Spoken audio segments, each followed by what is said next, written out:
আসসালামু আলাইকুম। আমরা তালিল শিখব সূরা বাকারা ৮৩ নম্বর আয়াতে কিছু শব্দ আছে।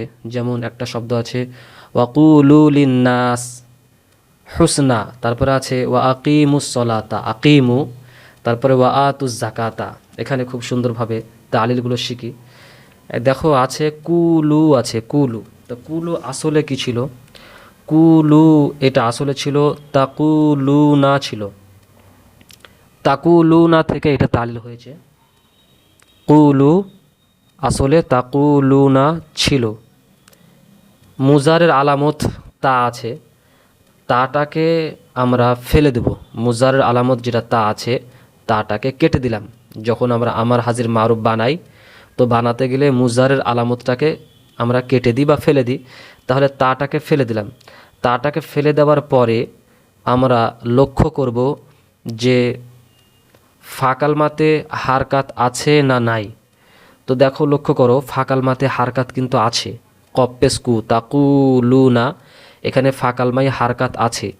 যদি ফাকালমাই হারকাত থাকে তাহলে হামজা ওয়াসালের কোনো দরকার নাই। তাহলে এখানে হামজা ওয়াসাল দরকার নাই। আমরা শেষে যে নুন আছে তাকুলু না, এই নুনে এরাবিটাকে গিরে দিব, বিলুপ্ত করব, ফেলে দেব। তাহলে নুনে এরাবিটাকে যখন ফেলে দেব তো শুধু কি থাকলো? কুলু থাকলো। কুলু থাকলো। কুলু এটা হলো জামা মুজাক্কার হাজিরের সেগা, আমার হাজির মারুফ। এটা কুল, কুলা কুলু। তাহলে কুলু কুলু হলো জামা মুজাক্কার হাজিরের সেগা। এরপরে একটা শব্দ দেখো আকিমু। তাহলে আকিমু এটাও কিন্তু জামা মুজাক্কার হাজিরের সেগা। এবং আকিমু আসলে কি ছিল?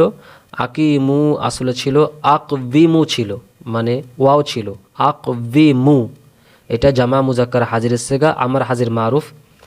তো আকবিমু আছে মানে ওয়াইয়ের ওপর জের আছে, ওয়াইয়ের নিচে জের আছে।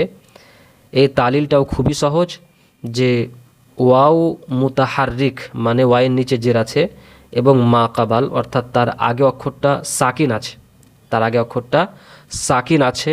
এজন্য ওয়াইয়ের যে হারকাতটা আছে ওই ওয়াওয়ের হারকাতটাকে আমরা মা কাবালকে দিব, অর্থাৎ ডান দিকে যে অক্ষর সাকিন আছে কফ আছে, কফকে দিব।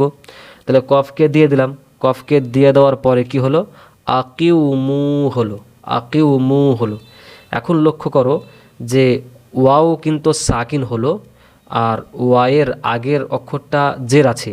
এজন্য ওয়াওটাকে আমরা পরিবর্তন করব কি দিয়ে? ওয়াওটাকে পরিবর্তন করব ইয়া দিয়ে। ইয়া দিয়ে যদি ওয়াওটাকে পরিবর্তন করা হয় তাহলে কি হবে? আকিমু হবে। তাহলে আকিমু হয়ে গেল। এটা খুব সহজ।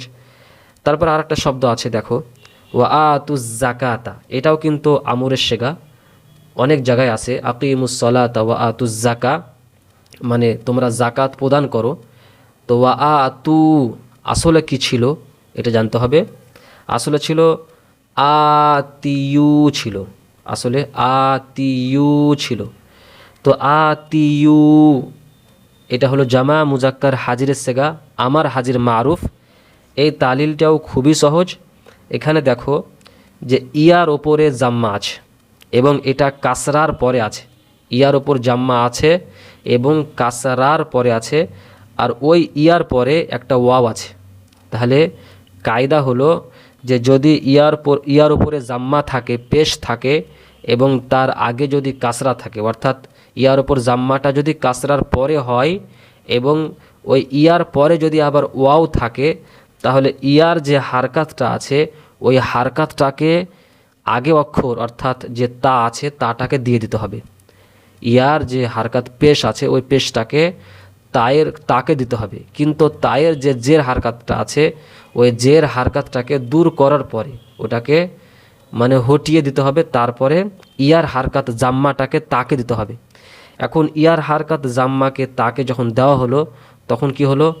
আতু মানে আতুই পড়া যাচ্ছে না, মানে কেমন হয়ে গেল।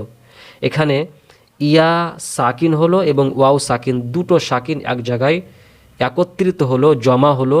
এজন্য নিয়ম হলো যে প্রথম যে সাকিনওয়ালা অক্ষর আছে সে সাকিনওয়ালা অক্ষরটাকে ফেলে দিতে হবে, বিলুপ্ত করতে হবে।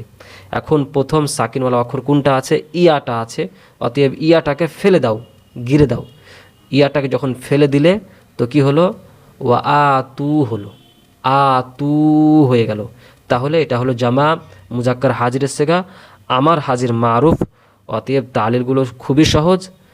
আতু থেকে আতিউ ছিল, এখন হয়ে গেল আতু হয়ে গেল। আমরা তালিলগুলো খুব মনোযোগ সহকারে শুনবো এবং শেখার চেষ্টা করব ইনশাআল্লাহ। আসসালামু আলাইকুম রহমতুল্লাহ।